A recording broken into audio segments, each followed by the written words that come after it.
मी त्याच दिवशी सीपीला सांगितलं आणि म्हणलं रोजच्या रोज रिपोर्टिंग आलं पाहिजे, अजिबात एक देखील मायेचा लाच त्याच्यातनं सुटता कामा नये.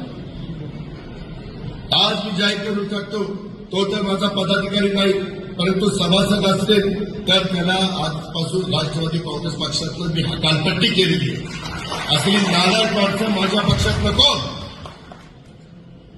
काय गरज नाही. गरिबाच्या दारात धागा जाईल, पण असल्याच्या भडव्याच्या दारात जाणार नाही. पण कुठंतरी माझी बदनामी करायचं ते थांबलं पाहिजे. मी अजून प्रेसला बोललो ना, पुण्यामध्ये गेल्यावर बोलून मी उद्या कोल्हापूरला परवा पुण्यामध्ये नमूद गुन्ह्यामध्ये शशांक राजेंद्र हलवणे आणि माझ्या माहितीप्रमाणे माहिती खरी असेल तर म्हणजे बहुतेक त्या दोघांचं लव्ह मॅरेज आहे. त्यांनी मी विचारतो किंवा तू काय करते काय, तू मला त्यांनी बघितलं त्या दोघांचं लव्ह मॅरेज आहे. म्हणजे माझा कुठे दुरान्वय पण संबंध नाही, फक्त लग्नाला हजर राहिलो एवढाच संबंध. आता कुणाच्या लग्नाला नाही आलो तर असं माझ्या मागे लचण लागतं म्हणून आलो नाही समजायचं